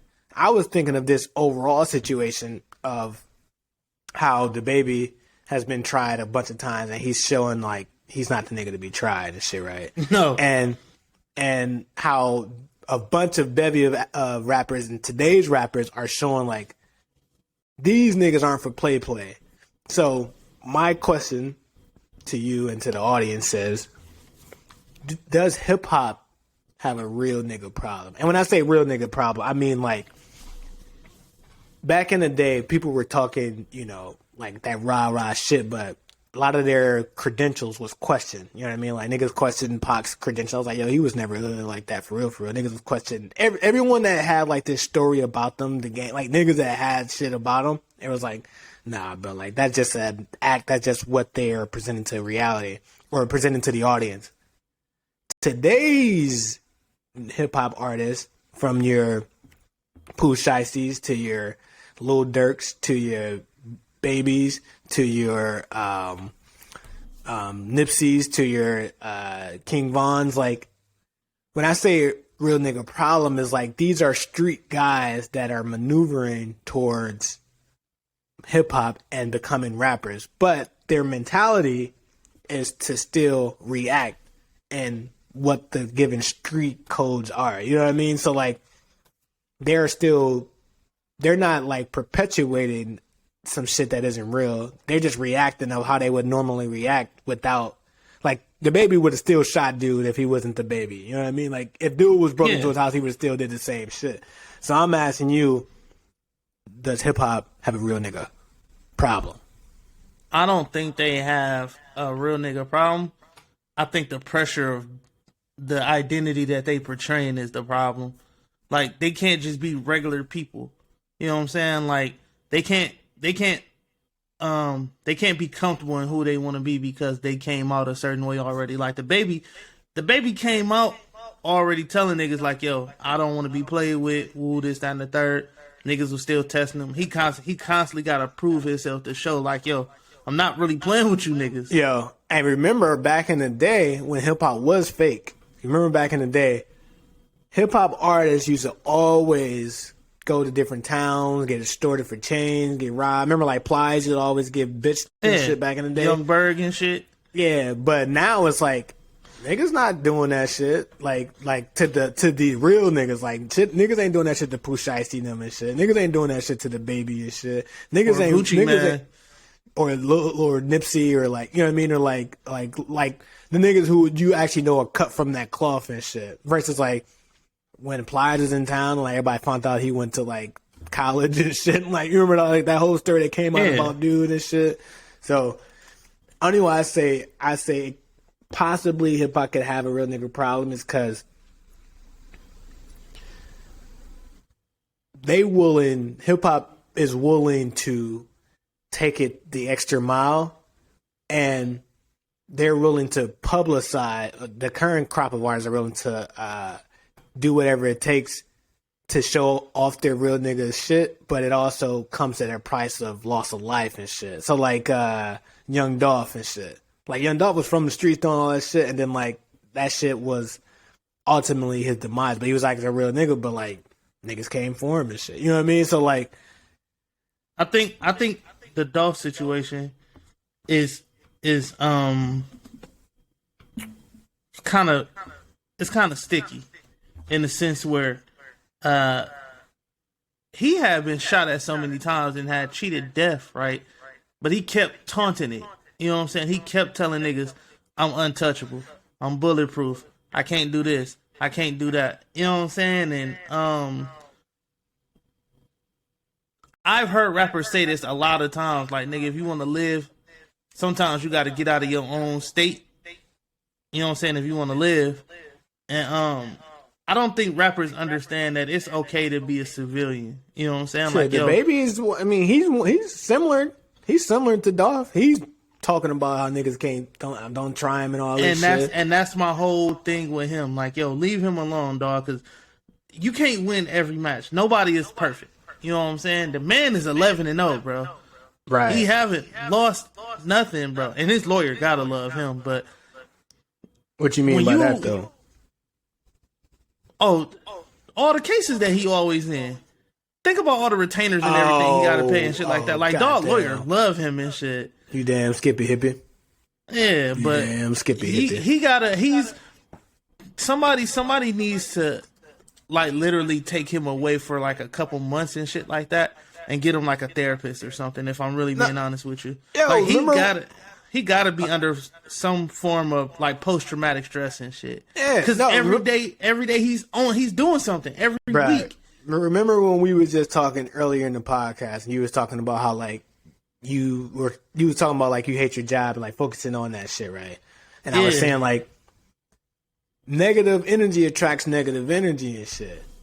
So similar to the baby, I say that to say he is attracting negative outcomes and shit. You know what I mean? So like if you focus on your negativity, you focus on, like catching bodies, you focus on like don't be trying, you know what I mean? Like just focusing on that type of energy, it brings more of that shit your way and shit. You know what I mean? And that's why when you saying like, yeah, we keep seeing these type of situations happen to the baby, it could also be because the shit that's happened in his life is negatively. Like, I actually agree with you what you're saying, like the counselor shit, but his brain not doing it purposely, subconsciously is attracting more of the negative shit because you focusing on what's her name, his baby mama shit in that negative situation and like beating dude ass and that shit, and then like his brother, you know what I mean, all this shit that's happened, his uncles that like all this shit that has been happening to him, his brain has trying to stay out the way, but it's also like knowing that he's willing to take it to that extent and let niggas know on the internet. Because I'm going to tell you, like, yo, I'm not the one to be played with. But by me saying that, I'm attracting more of that energy. You know what I mean? Towards me and shit. Like, you're not attracting the opposite of you. Once you say something like that, it sounds like an open invitation for nigga to try you and shit. It's attracting. Yeah, it's just attracting that energy and shit. So he just have to. You know what I mean? We just have to be mindful of that shit. But as the overall topic is, do we have a real nigga problem? I just say the hip hop kind of created this issue for itself because a lot of people are saying, well, no, these niggas ain't real. But now the real dudes they are not living what they rapping.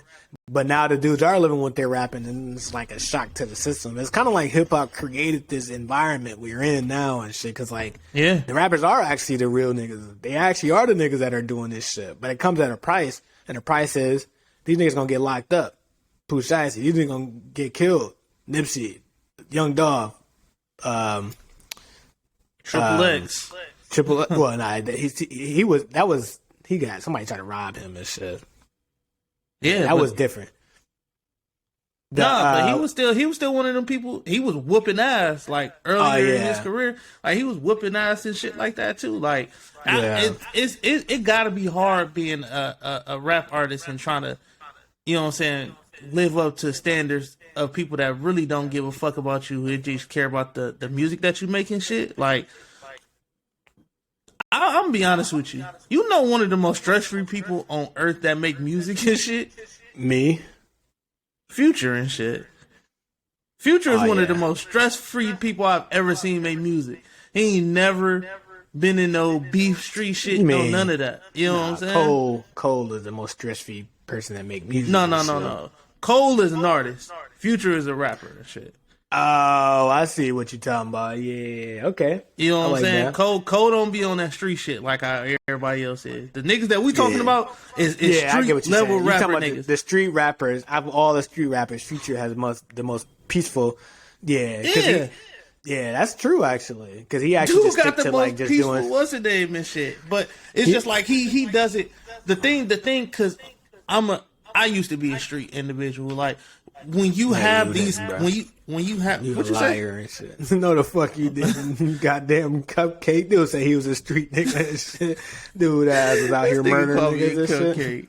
Nah, I ain't never murdered nobody, but I definitely did what I had to do to take care of my family. But that's neither here nor there. You ain't had no damn family at that time. What the fuck? Said I had no family.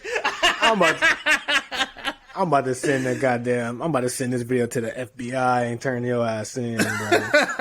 Dude ain't realize he was talking to a humongous ass snitch and shit. You part of the snitch network? Goddamn right I am, bro. Hey, did you watch that episode when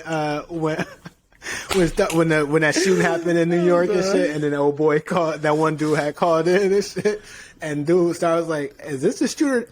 Was that just a shooter right now?" And shit. He thought like the guy who shot up the train had called the show and shit. The guy that was talking sounded exactly like his story sounded similar to the fucking NYC shooter and shit. Oh shit! But yeah, and then maybe an hour after dude was found out, they end up finding that he ended up getting caught. So then everybody was saying like Star turned him in because he said his snitch hotline rang and shit. But now keep going. What I was gonna say is like when you have these street ethics and morals that you live by, right? Naturally, you're gonna stick to them because that's what helps you navigate life. You know what I'm saying? So they don't know how to turn it off. You know what I'm saying? Like Jay-Z speaking that real successfully, shit. Jay-Z successfully, people like Jay-Z and Nas successfully was able to find a way to blend it. Pause that. No, that's a good ass point. The point you're making is amazing and shit.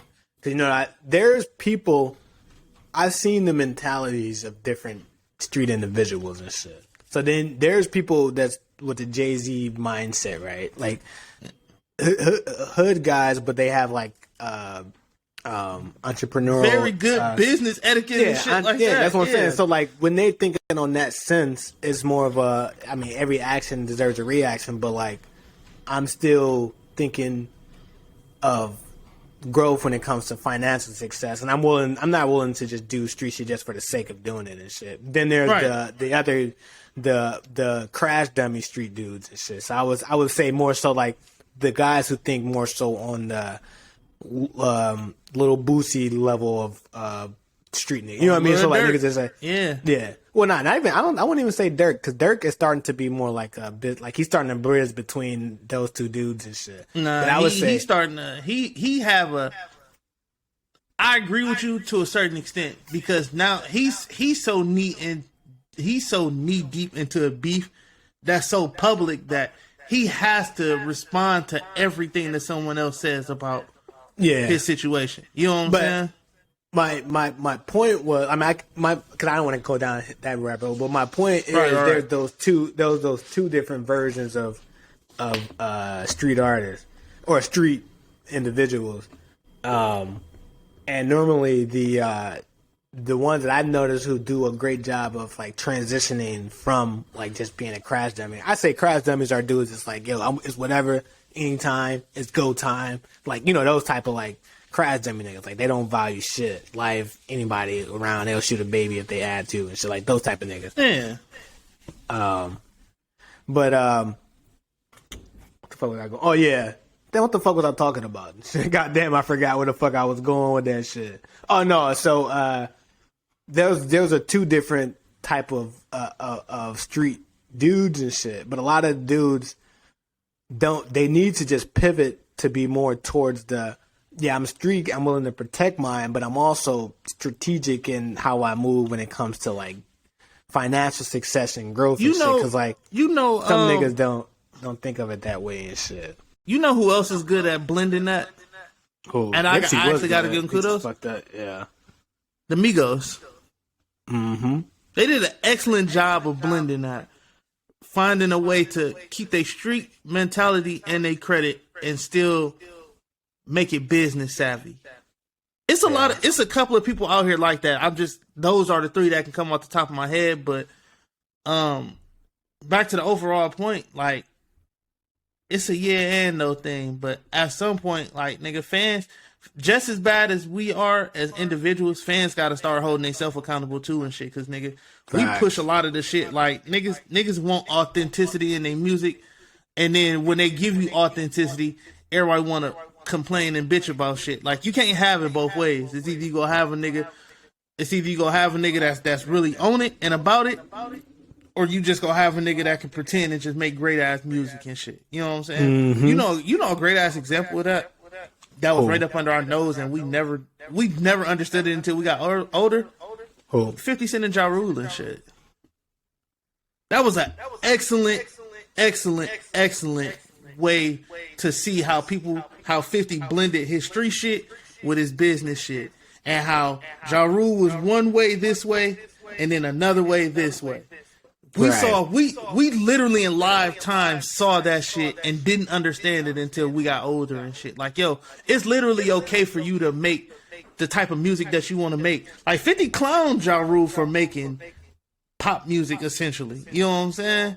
Or hip hop music with a melody and shit like that. And then he turned around and did it himself and shit. Like, it's literally okay for you to do that type of shit. You know what I'm saying? Like, just because you're a rapper don't necessarily mean you gotta bang, bang, kill him up, shoot him up, everybody and shit. Is it the shit that sells? Yes. But even if you want to have that argument, like, nigga, the top 3 selling people ain't always bang, bang, kill him, shoot him up and shit. You know what I'm saying? So, hell yeah. It's a real fine tread line. What hip hop do need, hip hop needs a they need a group of people that can talk to people to save themselves from themselves, if that makes sense. Like, niggas will not do. You gotta remember the reason why that won't happen. Because at the end of the day, like how we were talking, everything is tying back together from older conversations within this pod and shit. How we was talking about like the New York subway shooting and how like Uber decided to surge because they knew demand was high and shit. Yeah. Same with this shit. If I'm a record label or anybody within the industry, even if I'm an older act and I'm profiting off of how you do this shit, and I know like that type of shit will sell, it's in my interest to keep this style happening. You know what I mean? Because like it's a moneymaker and shit. And capitalism has no moral basis at all. So like, no, you're 100% correct. So like they gonna always choose the path to more money and shit. It's always gonna be the path. No matter how what the morals are of the situation of like I'm talking about being killing whatever the fuck. If that is what the audience is purchasing and that's what is working as far as hold on.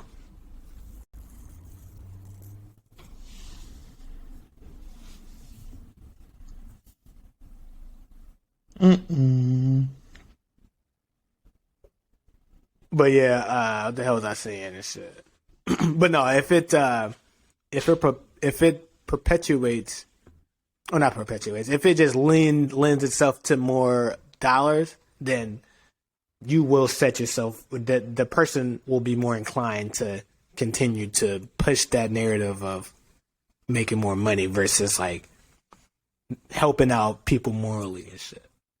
So I don't even think that will ever happen. I don't think the younger rapper will listen because he's like, bro, I'm making so much fucking money. Fuck out of here. The regular label gonna be like, bro, you don't get your old ass out of here, bro. We making this goddamn Skrilla and shit. No, we need it, but everything you said is 100% correct though. Like niggas ain't finna be listening.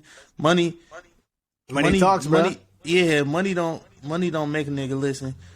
Niggas oh, keep going and shit. No, I was finna say niggas that really won't change or go get it and shit. Cause everybody I know that and talk to Jay-Z, almost everybody I know that and talk to JD has essentially changed they way of thinking and shit. You know what I'm saying? He the type of person that has so much money that you have no choice but to listen to him because he know how to make the money and shit. He have it already. Right. You damn skippy. But yeah, then another thing is it's kind of hard because art is a representation of reality and shit. So like, if you coming from these areas that are seeing this wild ass shit happen, you coming from Chicago, coming from New Orleans, coming from Compton, coming from, Milwaukee, New York, all that shit. Like, if you seeing this shit happen, it's hard for you to, if that's all you're seeing, like your music is going to be centered around that shit. You can't make up a fake reality that you don't know exists. You know what I mean? So like, if that's all I know and shit, then it's going to be hard for me to not, especially for like, just if some, I don't know. End of the day, I think some of that shit is more fairy tale than it is like practical and shit. You know what I mean? Or like, yeah, that'll be cool if we could have somebody say like, "Yo, don't do this shit," blah blah blah. People do it and say it, but it's too much shit working in the process. All we would have to do is have the audience change. If the audience change and put more value on other forms of hip hop, then it will force the artist to change this shit. You know what I mean? And but the audience dictates. That's what I'm saying. Ignorance.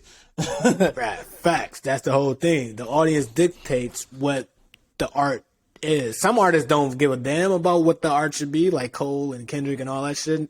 But then most of the other artists, they have to acquiesce to what the audience wants, which is, bang them up, and kill them, die slow and shit. Audience, if you don't believe anything that me and Trey saying, think about all the times that you done grew up and how many times music have changed. When we went from hip hop to snap music, all kind of shit. Shit, we was in a dope ass culture back in the day, the dance little vibe, the snap music. No, we shit, was. Bro. We had that. We had all of that shit. So if you got different opinions, make sure you let us know. But I think we smoked that shit. Oh yeah, we definitely killed that shit. So, I mean, I think there's a transitioning coming. But speaking of transitioning, coming, goddamn, this nigga is wild as hell. Hit the light I'm switch. too damn talented on when it comes to this shit. But nah, so this has nothing to do with hip hop at all. Actually, it does. No, it actually does and shit. So The second part does. yeah, the second part does. But I was just, doing my normal, just living my life and shit, and I seen this story pop up across my radar, and basically, this California city approves a pilot program to give trans non-binary residents up to $900 per month. So I say that I just read a quick headline, but basically this is reparations for the trans / non-binary community. Mind you, blacks ourselves haven't received any type of reparations for essentially building this country from scratch and shit. We goddamn built this country. What the hell is going on, bruh? How the fuck did the trans community beat out us for reparations, bruh? And is this shit okay, bruh? Man, listen. Let it out, dog. I got gay people in my family. I was raised by some gay people. So Dude, this ain't no slight to y'all. Real quick. Rico finna get Yo, us this shit ain't canceled right, too, yo. This shit ain't right, dog. This shit ain't right at all, fam. There's no way for you to slice this pot. Fam, every other problem in America has superseded black people and shit. There's not a problem in America that hasn't superseded black people. Ever. Ukraine. All of that shit has superseded black people. Bruh, me and Danny was just talking about that shit, but keep going this shit. That Ukraine shit, like, what the fuck? We have literally touched so much money, and it has been so many opportunities for them to give us reparations for shit that we endured, right? But in return, you know what the fuck we get? What we get? Stimulus checks and Black History Month. No, we get stimulus. Not even stimulus check, because everyone got that shit. What we get is, now we finna name you guys finna every hood in the ghetto is Martin Luther King. No, I'm saying that. They just did some other shit. What the fuck? It was like, I think they just gave us another day, another holiday or some weird shit, and or you get a new statue or something that has nothing to do with that will help us monetarily at all. It'll just be like, hey, you guys get fucking MLK Thursdays or some weird shit. You know what I mean? Like something that has nothing to do with helping us at all.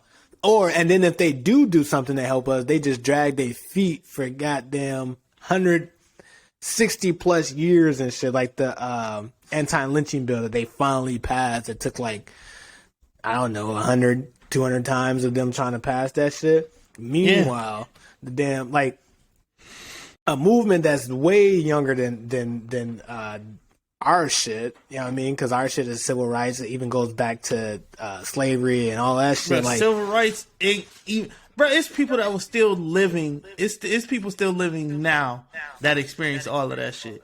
That's how you know that shit wasn't that long ago. Like, oh no, I wasn't. 50s, 40s, people that were living in the 40s and 50s. Some of them are still here and shit. Yes, like, fam. It's so wild to me. Like what does being black mean to America? I constantly have to ask myself that question.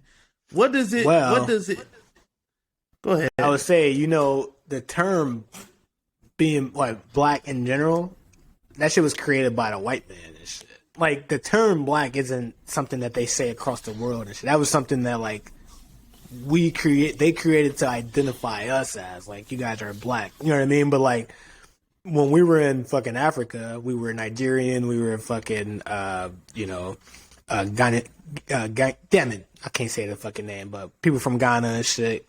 Like we were all these different cultures, and then America was like black. You know what I mean? Like that's what they told us we were and shit.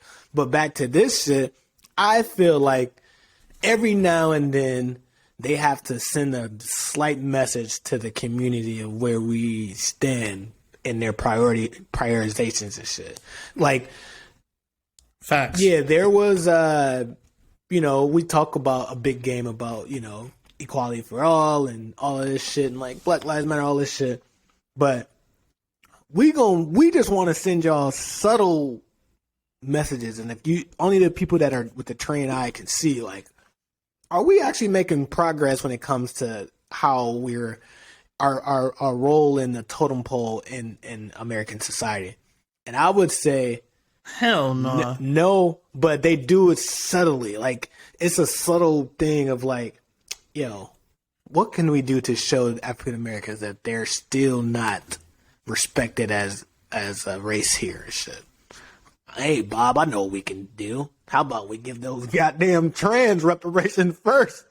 You know what I mean? And not even that, bruh. They gave the Asian community reparations as well. No, they got their anti-lynching bill passed way before ours, and theirs happened based on the hate crimes that were going on within the pandemic. So their shit literally happened within the year, and then the following year they got a bill passed. We were constantly getting lynched and constantly getting all this shit happening to us, and we still wasn't able to receive our just due when it comes to legislation behind some of that shit. But I just think it's wild. Now, I would say this. I don't know if I wouldn't say the trans community don't deserve reparations. I just don't think they should get them in front of us. I think because reparations is more so like 1,000%. And reparations is more so like, our negative transgressions against your community, we are sorry. Here's a monetary value attached to this shit.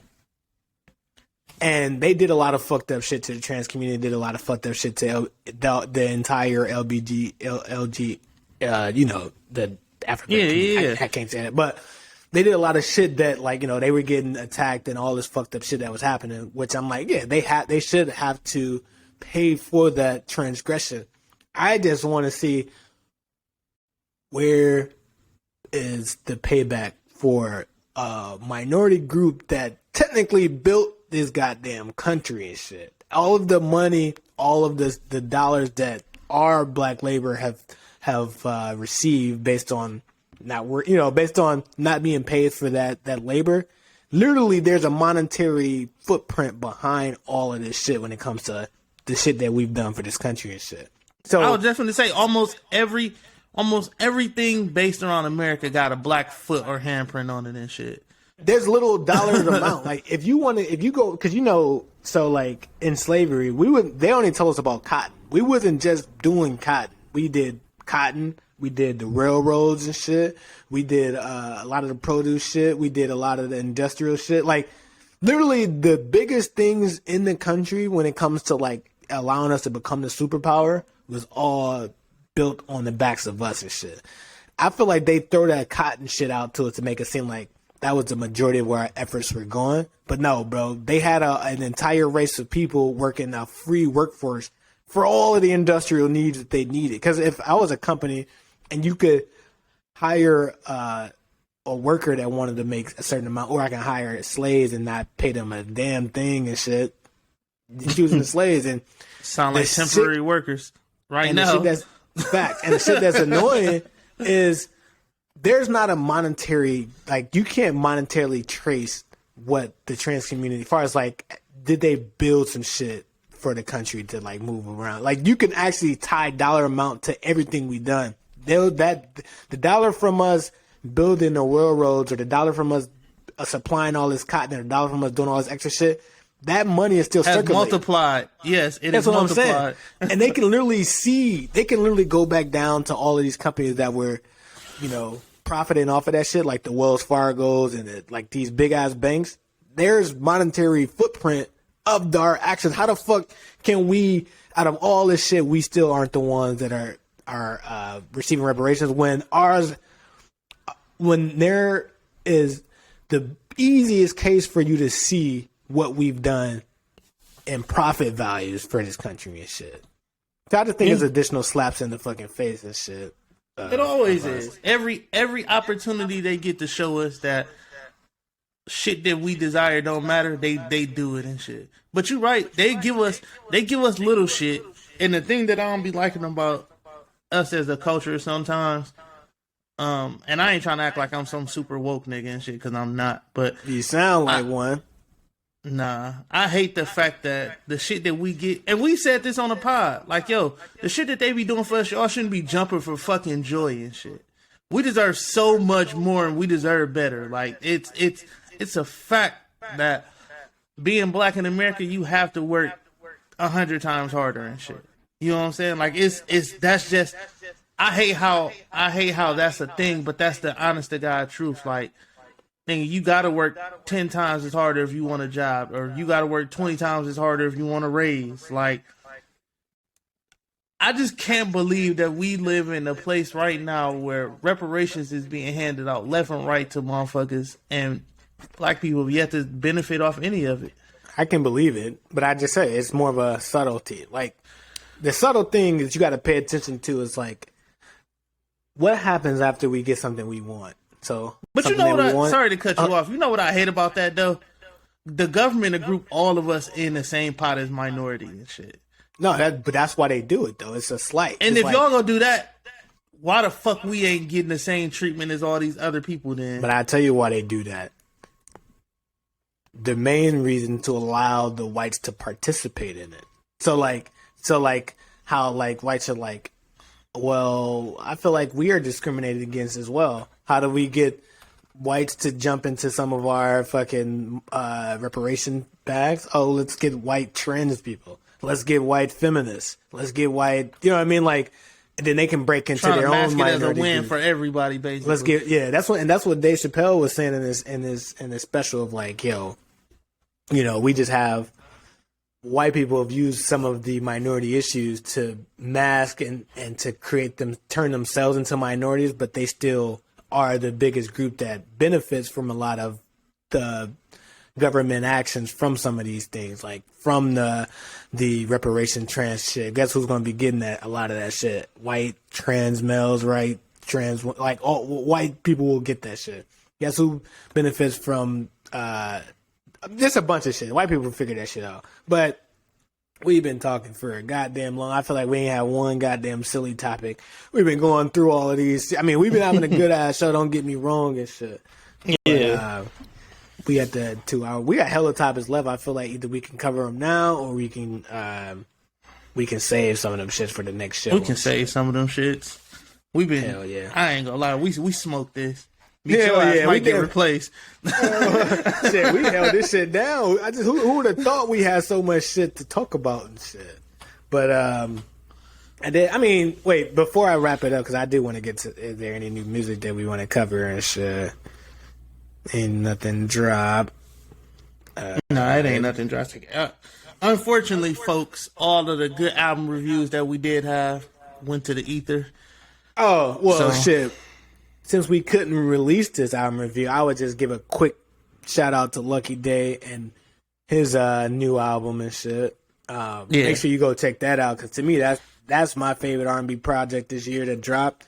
Before I wrap this up, let me just make sure I got Alex Isley. Her and Lucky is 1A and 1B to me. Beautiful fucking albums.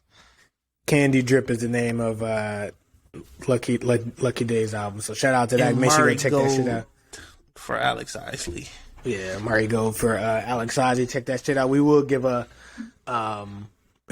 deeper breakdown. And shit, once me and Rico continue to like build off our tandem and keep coming with this shit, we'll mix in more lighthearted shit. But we just had a lot of serious shit to get to, bro. How the fuck trans people gonna get goddamn reparation before black people, bro? That shit wild as fuck. So thanks for listening. This is episode 109, I believe. It might be 110. It's 10 something. Yeah, I think it's 110 and shit. But either way, make sure you follow us on Facebook. Make sure you follow us on Instagram. Our Instagram handle is MACKINHANGIN_podcast. If you're watching this on YouTube, make sure you like, subscribe, wherever that subscribe, I believe, is on this side or over here. Hit that bit, bro. And share this shit, bro. Share this shit with your mama, with your we coming back, y'all.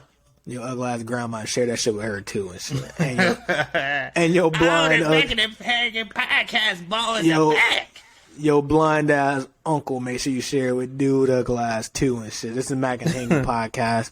We're gonna keep trying to come back for more and more shit. And sorry for the wait, but no more goddamn waiting. We're trying to get back to our shit. So thanks for listening. See you next week.